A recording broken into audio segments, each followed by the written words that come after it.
देव भगवान की जय। प्यारे कृष्ण कन्हैया लाल की जय। श्रीमद् भागवत महापुराण दशम स्कंद चल रहा है और आज है 54वां अध्याय। शिशुपाल के साथी राजाओं की और रुक्मी की हार तथा श्री कृष्ण रुक्मिणी विवाह।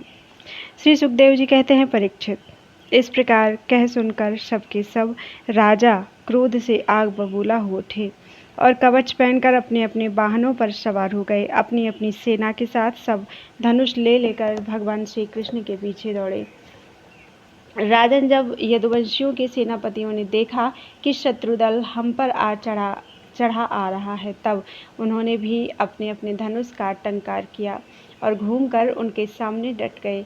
जरासंध की सेना के कई लोग घोड़े पर, कोई हाथी पर तो कोई रथ पर चढ़े हुए थे।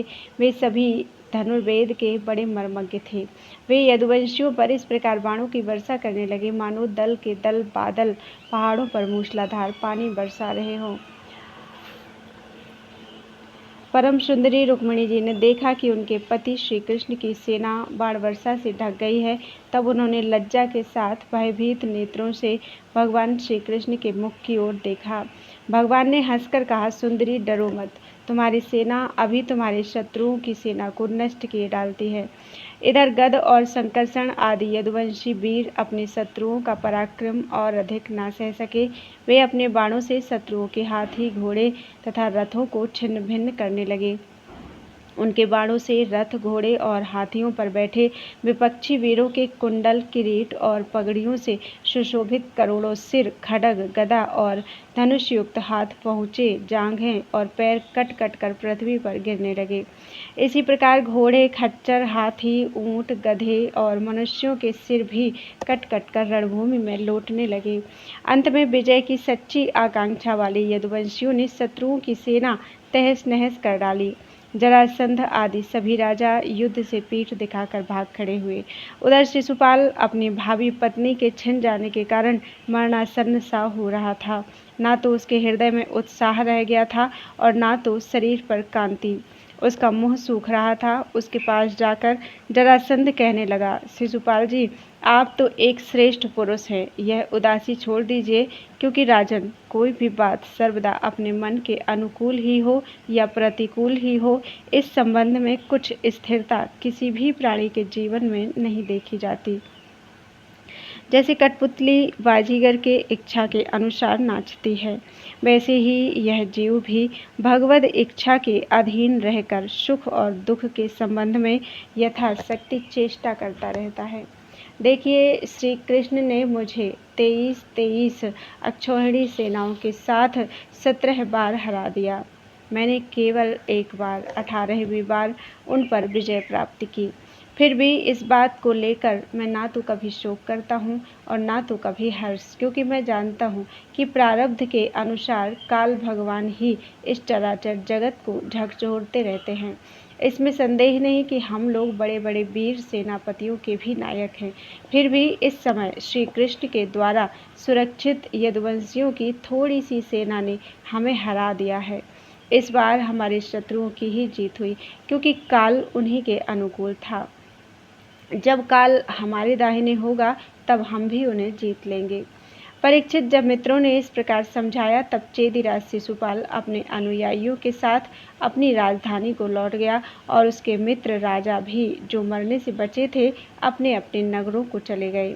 रुक्मिणी जी का बड़ा भाई रुक्मी भगवान श्री कृष्ण से बहुत द्वेष रखता था। उसको यह बात बिल्कुल सहन नहीं हुई कि मेरी बहन को श्री कृष्ण हर ले जाएं और राक्षस रीति से बलपूर्वक उसके साथ विवाह करें। रुक्मी बलि तो था ही, उसने एक अक्षौहिणी सेना साथ ले ली और श्री कृष्ण का पीछा किया। महाबाहु रुक्मी क्रोध के मारे जल रहा था। उसने कवच पहनकर और धनुष धारण करके समस्त नरपतियों के सामने यह प्रतिज्ञा की, मैं आप लोगों के बीच में यह शपथ करता हूँ कि यदि मैं युद्ध में श्री कृष्ण को न मार सका और अपनी बहन रुक्मिणी को न लौटा सका, तो अपनी राजधानी कुंदनपुर में प्रवेश नहीं करूँगा। परीक्षित, यह कहकर वह रथ पर सवार हो गया और सारथी से बोला, जहाँ कृष्ण हो वहाँ शीघ्र से शीघ्र मेरा रथ ले चलो। आज मेरा उसी के साथ युद्ध होगा। आज मैं अपने तीखे बाणों से उस खोटी बुद्धि वाले ग्वाले के बलवीर्य का घमंड चूर चूर कर दूंगा। देखो तो उसका साहस, वह हमारी बहन को बलपूर्वक हर ले गया है। परीक्षित रुक्मी की बुद्धि बिगड़ गई थी। वह भगवान के तेज प्रभाव को बिल्कुल नहीं जानता था। इसी से इस प्रकार बहक बहक कर बातें करता हुआ वह एक ही रथ से श्री कृष्ण के पास पहुंचकर ललकारने लगा, खड़ा रहे। उसने अपने धनुष को बलपूर्वक खींचकर भगवान श्री कृष्ण को 3 बाण मारे और कहा, एक क्षण मेरे सामने ठहर। यदुवंशियों के कुल कलंक जैसे कौआ होम की सामग्री चुराकर उड़ जाए, वैसे ही तू मेरी बहन को चुराकर कहाँ भाग रहा है। अरे मंद, तू बड़ा मायावी और कपट युद्ध में कुशल है। आज मैं तेरा सारा गर्व खर्व किए डालता हूँ। देख, जब तक मेरे बाण तुझे धरती पर सुला नहीं देते, उसके पहले ही इस बच्ची को छोड़कर भाग जा। रुक्मी की बात सुनकर भगवान श्री कृष्ण मुस्कुराने लगे। उन्होंने उसका धनुष काट डाला और उस पर 6 बाण छोड़े। साथ ही भगवान श्री कृष्ण ने 8 बाण उसके 4 घोड़ों पर और 2 सारथी पर छोड़े और 3 बाणों से उसके रथ की ध्वजा काट डाला। तब रुक्मी ने दूसरा धनुष उठाया और भगवान श्री कृष्ण को 5 बाण मारे। उन बाणों के लगने पर उन्होंने उसका वह धनुष भी काट डाला। रुक्मी ने इसके बाद एक और धनुष लिया, परंतु हाथ में लेते ही लेते अविनाशी अच्युत ने उसे भी काट डाला। इस प्रकार रुक्मी ने परिघ, पट्टिस, शूल, तलवार, ढाल, शक्ति और तोमर जितने अस्त्र शस्त्र उठाए, उन सभी को भगवान ने प्रहार करने के पहले ही काट डाला। अब रुक्मी क्रोधवश हाथ में तलवार लेकर भगवान श्री कृष्ण को मार डालने की इच्छा से रथ से कूद पड़ा और इस प्रकार उनकी ओर झपटा जैसे पतंगा आग की ओर लपकता है। जब भगवान ने देखा कि रुक्मी मुझ पर चोट करना चाहता है, तब उन्होंने अपने बाणों से उसकी ढाल तलवार को तिल तिल करके काट दिया और उसको मार डालने के लिए हाथ में तीखी तलवार निकाल ली। जब रुक्मिणी जी ने देखा कि ये तो हमारे भाई को अब मार ही डालना चाहते हैं, तब वे भय से विह्वल हो गई और अपने प्रियतम पति भगवान श्री कृष्ण के चरणों पर गिरकर करुण स्वर में बोली, देवताओं के भी आराध्य देव, जगतपते, आप योगेश्वर हैं। आपके स्वरूप और इच्छाओं को कोई जान नहीं सकता। आप परम बलवान हैं, परंतु कल्याण स्वरूप भी तो हैं। प्रभु, मेरे भैया को मारना आपके योग्य काम नहीं है। श्री सुखदेव जी कहते हैं, रुक्मिणी जी का एक एक अंग भय के मारे थर थर काँप रहा था। शोक की प्रबलता से मुंह सूख गया था, गला रुंध गया था। आतुरतावश सोने का हार गले से गिर पड़ा था और इसी अवस्था में वे भगवान के चरण कमल पकड़े हुए थी। परम दयालु भगवान उन्हें भयभीत देखकर करुणा से द्रवित हो गए। उन्होंने रुक्मी को मार डालने का विचार छोड़ दिया। फिर भी रुक्मी उनके अनिष्ट की चेष्टा से विमुख न हुआ। तब भगवान श्री कृष्ण ने उसको उसी के दुपट्टे से बांध दिया और उसकी दाढ़ी, मूछ तथा केश कई जगह से मोड़कर उसे कुरूप बना दिया। तब तक यदुवंशी वीरों ने शत्रु की अद्भुत सेना को तहस नहस कर डाला, ठीक वैसे ही जैसे हाथी कमलबन को रौंद डालता है। फिर वे लोग उधर से लौटकर श्री कृष्ण के पास आए तो देखा कि रुक्मी दुपट्टे से बंधा हुआ अधमरी अवस्था में पड़ा हुआ है। उसे देखकर सर्वशक्तिमान भगवान बलराम जी को बड़ी दया आई और उन्होंने उसके बंधन खोलकर उसे छोड़ दिया तथा श्री कृष्ण से कहा, कृष्ण, तुमने यह अच्छा नहीं किया। यह निंदित कार्य हम लोगों के योग्य नहीं है। अपने संबंधी की दाढ़ी मूछ मोड़कर उसे कुरूप कर देना, यह तो एक प्रकार का वध ही है। इसके बाद बलराम जी ने रुक्मिणी को संबोधन करके कहा, साध्वी, तुम्हारे भाई का रूप विकृत कर दिया गया है। यह सोचकर हम लोगों से बुरा न मानना, क्योंकि जीव को सुख दुख देने वाला कोई दूसरा नहीं है। उसे तो अपने ही कर्म का फल भोगना पड़ता है। अब श्री कृष्ण से बोले, कृष्ण, यदि अपना सगा संबंधी वध करने योग्य अपराध करे तो भी अपने ही संबंधियों के द्वारा उसका मारा जाना उचित नहीं है। उसे छोड़ देना चाहिए। वह तो अपने अपराध से ही मर चुका है। मरे हुए को फिर क्या मारना। फिर रुक्मिणी जी से बोले, साध्वी, ब्रह्मा जी ने क्षत्रियों का धर्म ही ऐसा बना दिया है कि सगा भाई भी अपने भाई को मार डालता है, इसलिए यह छात्र धर्म अत्यंत घोर है। इसके बाद श्री कृष्ण से बोले, भाई कृष्ण, यह ठीक है कि जो लोग धन के नशे में अंधे हो रहे हैं और अभिमानी हैं, वे राज्य, पृथ्वी, पैसा, स्त्री, मान, तेज अथवा किसी और कारण से अपने बंधुओं का भी तिरस्कार कर दिया करते हैं। अब वे रुक्मिणी जी से बोले, साध्वी, तुम्हारे भाई बंधु समस्त प्राणियों के प्रति दुर्भाव रखते हैं। हमने उनके मंगल के लिए ही उनके प्रति दंड विधान किया है। उसे तुम अज्ञानियों की भांति अमंगल मान रही हो। यह तुम्हारी बुद्धि की विषमता है। देवी, जो लोग भगवान की माया से मोहित होकर देह को ही आत्मा मान बैठते हैं, उन्हीं को ऐसा आत्ममोह होता है कि यह मित्र है, यह शत्रु है और यह उदासीन है। समस्त देहधारियों की आत्मा एक ही है और कार्य कारण से माया से उसका कोई संबंध नहीं है। जल और घड़ा आदि उपाधियों के भेद से जैसे सूर्य, चंद्रमा आदि प्रकाश युक्त पदार्थ और आकाश भिन्न भिन्न मालूम पड़ते हैं, परंतु है एक ही, वैसे ही मूर्ख लोग शरीर के भेद से आत्मा का भेद मानते हैं। यह शरीर आदि और अंत वाला है। पंचभूत, पंचप्राण, तन्मात्रा और त्रिगुण ही इसका स्वरूप है। आत्मा में उसके अज्ञान से ही इसकी कल्पना हुई है और वह कल्पित शरीर ही जो उसे मैं समझता है, उसको जन्म मृत्यु के चक्कर में ले जाता है। साध्वी, नेत्र और रूप दोनों ही सूर्य के द्वारा प्रकाशित होते हैं। सूर्य ही उनका कारण है, इसलिए सूर्य के साथ नेत्र और रूप का ना तो कभी वियोग होता है और ना संयोग। इसी प्रकार समस्त संसार की सत्ता आत्मसत्ता के कारण जान पड़ती है। समस्त संसार का प्रकाशक आत्मा ही है। फिर आत्मा के साथ दूसरे असत पदार्थों का संयोग या वियोग हो ही कैसे सकता है। जन्म लेना, रहना, बढ़ना, बदलना, घटना और मरना, ये सारे विकार शरीर के ही होते हैं, आत्मा के नहीं। जैसे कृष्ण पक्ष में कलाओं का ही क्षय होता है, चंद्रमा का नहीं। परंतु अमावस्या के दिन व्यवहार में लोग चंद्रमा का ही क्षय हुआ कहते सुनते हैं। वैसे ही जन्म, मृत्यु आदि सारे विकार शरीर के ही होते हैं, परंतु लोग उसे भ्रमवश अपने आत्मा का मान लेते हैं। जैसे सोया हुआ पुरुष किसी पदार्थ के न होने पर भी स्वप्न में भोक्ता, भोग्य और भोग्य रूप फलों का अनुभव करता है, उसी प्रकार अज्ञानी लोग झूठ मूठ संसार चक्र का अनुभव करते हैं। इसलिए साध्वी, अज्ञान के कारण होने वाले इस शोक को त्याग दो। यह शोक अंतःकरण को मुरझा देता है, मोहित कर देता है। इसलिए इसे छोड़कर तुम अपने स्वरूप में स्थित हो जाओ। श्री सुखदेव जी कहते हैं, परीक्षित, जब बलराम जी ने इस प्रकार समझाया, तब परम सुंदरी रुक्मिणी जी ने अपने मन का मैल मिटाकर विवेक बुद्धि से उसका समाधान किया। रुक्मी की सेना और उसके तेज का नाश हो चुका था, केवल प्राण बच रहे थे। उसके चित्त की सारी आशा अभिलाषाएं व्यर्थ हो चुकी थीं और शत्रुओं ने अपमानित करके उसे छोड़ दिया था। उसे अपने विरूप किए जाने की कष्टदायक स्मृति भूल नहीं पाती थी। अतः उसने अपने रहने के लिए भोजकट नाम की एक बहुत बड़ी नगरी बसाई। उसने पहले ही यह प्रतिज्ञा कर ली थी कि दुर्बुद्धि कृष्ण को मारे बिना और अपनी छोटी बहन को लौटाए बिना मैं कुंडनपुर में प्रवेश नहीं करूंगा। इसलिए क्रोध करके वह वहीं रहने लगा। परीक्षित, भगवान श्री कृष्ण ने इस प्रकार सब राजाओं को जीत लिया और विदर्भ राजकुमारी रुक्मिणी जी को द्वारिका में लाकर उनका विधि पूर्वक पाणी ग्रहण किया। हे राजन, उस समय द्वारिकापुरी में घर घर बड़ा ही उत्सव मनाया जाने लगा। क्यों न हो, वहाँ के सभी लोगों का यदुपति श्री कृष्ण के प्रति अनन्य प्रेम जो था। वहाँ के सभी नर नारी मणियों के चमकीले कुंडल धारण किए हुए थे। उन्होंने आनंद से भरकर चित्र विचित्र वस्त्र पहने दूल्हा और दुल्हन को अनेकों भेंट की सामग्रियां उपहार में दी।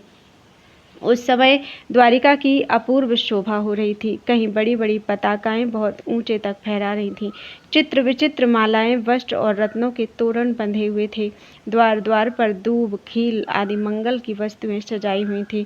जल भरे कलश, अर्गजा और धूप की सुगंध तथा दीपावली से बड़ी ही विलक्षण शोभा हो रही थी। मित्र नरपति आमंत्रित किए गए थे। उनके मतवाले हाथियों के मद से द्वारिका की सड़क और गलियों का छिड़काव हो गया था। प्रत्येक दरवाजे पर केलों के खंभे और सुपारी के पेड़ रोपे हुए बहुत ही भले मालूम होते थे। उस उत्सव में कुतूहलवश इधर उधर दौड़ धूप करते हुए बंधु वर्गों में कुरु, संजय, कैकय, विदर्भ, यदु और कुंती आदि वंश के लोग परस्पर आनंद बना रहे थे।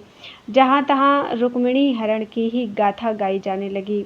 उसे सुनकर राजा और राजकन्याएं अत्यंत विस्मित हो गईं। महाराज, भगवती लक्ष्मी को लक्ष्मी जी को रुक्मिणी के रूप में साक्षात लक्ष्मीपति भगवान श्री कृष्ण के साथ देखकर द्वारिकावासी नर नारियों को परम आनंद हुआ। बोलो वृंदावन बिहारी लाल की जय। 55वां अध्याय प्रद्युम्न का जन्म और संबरासुर का वध। श्री सुखदेव जी कहते हैं, परीक्षित, कामदेव भगवान वासुदेव के ही अंश हैं। वे पहले रुद्र भगवान की क्रोधाग्नि से भस्म हो गए थे। अब फिर शरीर प्राप्त करने के लिए उन्होंने अपने अंशी भगवान वासुदेव का ही आश्रय लिया। वे ही काम अब की बार भगवान श्री कृष्ण के द्वारा रुक्मिणी जी के गर्भ से उत्पन्न हुए और प्रद्युम्न नाम से जगत में प्रसिद्ध हुए। सौंदर्य, वीर्य, सौशील्य आदि सद्गुणों में भगवान श्री कृष्ण से वे किसी प्रकार कम नहीं थे। बालक प्रद्युम्न अभी 10 दिन के भी नहीं हुए थे कि काम रूपी संबरासुर वेश बदलकर सूतिका गृह से उन्हें हर ले गया और समुद्र में फेंक कर अपने घर लौट गया। उसे मालूम हो गया था कि यह मेरा भावी शत्रु है। समुद्र में बालक प्रद्युम्न को एक बड़ा भारी मत्स्य निकल गया। तदनंतर मछुओं ने अपने बहुत बड़े जाल में फंसाकर दूसरी मछलियों के साथ उस मत्स्य को भी पकड़ लिया और उन्होंने उसे ले जाकर संबरासुर को भेंट के रूप में दे दिया। संबरासुर के रसोइये उस अद्भुत मत्स्य को उठाकर रसोई घर में ले आए और कुल्हाड़ियों से उसे काटने लगे। रसोइयों ने मत्स्य के पेट में बालक देखकर उसे संबरासुर की दासी मायावती को समर्पित किया। उसके मन में बड़ी शंका हुई। तब नारद जी ने आकर बालक का कामदेव होना, श्री कृष्ण की पत्नी रुक्मिणी के गर्भ से जन्म लेना, मत्स्य के पेट में जाना सब कुछ कह सुनाया। परीक्षित, वह मायावती कामदेव की यशस्विनी पत्नी रति ही थी। जिस दिन शंकर जी के क्रोध से कामदेव का शरीर भस्म हो गया था, उसी दिन वह उसकी देह के पुनः उत्पन्न होने की प्रतीक्षा कर रही थी। उसी रति को संबरासुर ने अपने यहाँ दाल भात बनाने के काम में नियुक्त कर रखा था। जब उसे मालूम हुआ कि इस शिशु के रूप में मेरे पति कामदेव ही हैं, तब वह उसके प्रति बहुत प्रेम करने लगी। श्री कृष्ण कुमार भगवान प्रद्युम्न बहुत थोड़े दिनों में जवान हो गए। उनका रूप लावण्य इतना अद्भुत था कि जो स्त्रियां उनकी ओर देखती, उनके मन में श्रृंगार रस का उद्दीपन हो जाता। कमल दल के समान कोमल एवं विशाल नेत्र, घुटनों तक लंबी लंबी बाहें और मनुष्य लोक में सबसे सुंदर शरीर। रति सलज्ज हास्य के साथ भौं मटकाकर उनकी ओर देखती और प्रेम से भरकर स्त्री पुरुष संबंधी भाव व्यक्त करती हुई उनकी सेवा शुश्रूषा में लगी रहती। श्री कृष्ण नंदन भगवान प्रद्युम्न ने उसके भावों में परिवर्तन देखकर कहा, देवी, तुम तो मेरी माँ के समान हो, तुम्हारी बुद्धि उल्टी कैसे हो गई? मैं देखता हूँ कि तुम माता का भाव छोड़कर कामिनी के समान हाव भाव दिखा रही हो। रति ने कहा, प्रभु, आप स्वयं भगवान नारायण के पुत्र हैं। संबरासुर आपको सूतिका गृह से चुरा लाया था। आप मेरे पति स्वयं कामदेव हैं और मैं आपकी सदा की धर्म पत्नी रति हूँ। मेरे स्वामी, जब आप 10 दिन के भी नहीं थे, तब इस संबरासुर ने आपको हर कर समुद्र में डाल दिया था। वहाँ एक मत्स्य आपको निगल गया और उसी के पेट से आप यहाँ मुझे प्राप्त हुए हैं। यह संबरासुर सैकड़ों प्रकार की माया जानता है। इसको अपने वश में कर लेना या जीत लेना बहुत ही कठिन है। आप अपने इस शत्रु को मोहन आदि मायाओं के द्वारा नष्ट कर डालिए। स्वामिन, अपनी संतान आपके खो जाने से आपकी माता पुत्र स्नेह से व्याकुल हो रही हैं। वे आतुर होकर अत्यंत दीनता से रात दिन चिंता करती रहती हैं। उनकी ठीक वैसी ही दशा हो रही है जैसी बच्चा खो जाने पर कुररी पक्षी की अथवा बछड़ा खो जाने पर बेचारी गाय की होती है। मायावती रति ने इस प्रकार कहकर परम शक्तिशाली प्रद्युम्न को महामाया नाम की विद्या सिखाई। यह विद्या ऐसी है जो सब प्रकार की मायाओं का नाश कर देती है। अब प्रद्युम्न जी संबरासुर के पास जाकर उस पर बड़े कटु कटु आक्षेप करने लगे। वे चाहते थे कि यह किसी प्रकार झगड़ा कर बैठे। इतना ही नहीं, उन्होंने युद्ध के लिए उसे स्पष्ट रूप से ललकारा। प्रद्युम्न जी के कटु वचनों की चोट से संबरासुर तिलमिला उठा, मानो किसी ने विषैले सांप को पैर से ठोकर मार दी हो। उसकी आंखें क्रोध से लाल हो गईं। वह हाथ में गदा लेकर बाहर निकल आया। उसने अपनी गदा बड़े जोर से आकाश में घुमाई और इसके बाद प्रद्युम्न जी पर चला दी। गदा चलाते समय उसने इतना कर्कश सिंहनाद किया मानो बिजली कड़क रही हो। परीक्षित, भगवान प्रद्युम्न ने देखा कि उसकी गदा बड़े बेग से मेरी ओर आ रही है। तब उन्होंने अपनी गदा की प्रहार से उसकी गदा गिरा दी और क्रोध में भरकर अपनी गदा उस पर चलाई। तब वह दैत्य मयासुर की बतलाई हुई आसुरी माया का आश्रय लेकर आकाश में चला गया और वहीं से प्रद्युम्न जी पर अस्त्र शस्त्रों की वर्षा करने लगा। महारथी प्रद्युम्न जी पर बहुत सी अस्त्र वर्षा करके जब वह उन्हें पीड़ित करने लगा, तब उन्होंने समस्त मायाओं को शांत करने वाली तत्सत्यमयी महाविद्या का प्रयोग किया। तदनंतर शंबरासुर ने यक्ष, गंधर्व, पिशाच, नाग और राक्षसों की सैकड़ों मायाओं का प्रयोग किया, परंतु श्री कृष्ण कुमार प्रद्युम्न जी ने अपनी महाविद्या से उन सब का नाश कर दिया। इसके बाद उन्होंने एक तीक्ष्ण तलवार उठाई और शंबरासुर का किरीट एवं कुंडल से सुशोभित सिर, जो लाल लाल दाढ़ी मूछों से बड़ा भयंकर लग रहा था, काट कर धड़ से अलग कर दिया। देवता लोग पुष्पों की वर्षा करते हुए स्तुति करने लगे और इसके बाद मायावती रति, जो आकाश में चलना जानती थी, अपने पति प्रद्युम्न जी को आकाश मार्ग से द्वारिकापुरी में ले गई। परीक्षित, आकाश में अपनी गोरी पत्नी के साथ सांवले प्रद्युम्न जी की ऐसी शोभा हो रही थी मानो बिजली और मेघ का जोड़ा हो। इस प्रकार उन्होंने भगवान के उस उत्तम अंतःपुर में प्रवेश किया जिसमें सैकड़ों श्रेष्ठ रमणियां निवास करती थी। अंतःपुर की नारियों ने देखा कि प्रद्युम्न जी का शरीर वर्षाकालीन मेघ के समान श्याम वर्ण है। रेशमी पीताम्बर धारण किए हुए, घुटनों तक लंबी भुजाएं हैं, रत्नारे नेत्र हैं और सुंदर मुख पर मंद मंद मुस्कान की अनूठी ही छटा है। उनके मुखारविंद पर घुंघराली और नीली अलकें इस प्रकार शोभायमान हो रही हैं मानो भौरे खेल रहे हों। वे सब उन्हें श्री कृष्ण समझकर सकुचा गई और घरों में इधर उधर लुक छिप गईं। फिर धीरे धीरे स्त्रियों को यह मालूम हो गया कि ये श्री कृष्ण नहीं हैं, क्योंकि उनकी अपेक्षा इनमें कुछ विलक्षणता अवश्य है। अब वे अत्यंत आनंद और विस्मय से भरकर श्रेष्ठ दंपत्ति के पास आ गईं। इसी समय वहां रुक्मिणी जी आ पहुंची। परीक्षित, उनके नेत्र कजरारे और वाणी अत्यंत मधुर थी। इस नवीन दंपत्ति को देखते ही उन्हें अपने खोए हुए पुत्र की याद हो आई। वात्सल्य स्नेह की अधिकता से उनके स्तनों से दूध झरने लगा। रुक्मिणी जी सोचने लगी, यह नररत्न कौन है? यह कमल नयन किसका पुत्र है? किस बड़भागिनी ने इसे अपने गर्भ में धारण किया होगा? इसे यह कौन सौभाग्यवती पत्नी रूप में प्राप्त हुई है? मेरा भी एक नन्हा सा शिशु खो गया था, न जाने कौन उसे सूतिका गृह से उठा ले गया। यदि वह कहीं जीता जागता होगा तो उसकी अवस्था तथा रूप भी इसी के समान हुआ होगा। मैं तो इस बात से हैरान हूँ कि इसे भगवान श्याम सुंदर की सी रूपरेखा, अंगों की गठन, चाल ढाल, मुस्कान, चितवन और बोलचाल कहाँ से प्राप्त हुई।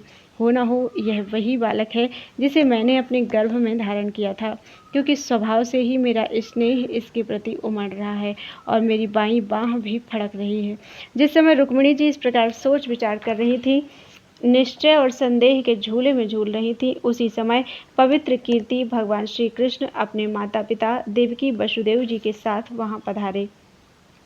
भगवान श्री कृष्ण सब कुछ जानते थे, परंतु वे कुछ बोले नहीं, चुपचाप खड़े रहे। इतने में ही नारद जी वहां आ पहुंचे और उन्होंने प्रद्युम्न जी को शंबरासुर का हर ले जाना, समुद्र में फेंक देना आदि जितनी भी घटनाएं घटित हुई थीं, वे सब कह सुनाई। नारद जी के द्वारा यह महान आश्चर्यमयी घटना सुनकर भगवान श्री कृष्ण अंतःपुर की स्त्रियां चकित हो गईं और बहुत वर्षों तक खोए रहने के बाद लौटे हुए प्रद्युम्न जी का इस प्रकार अभिनंदन करने लगी मानो कोई मरकर जी उठा हो।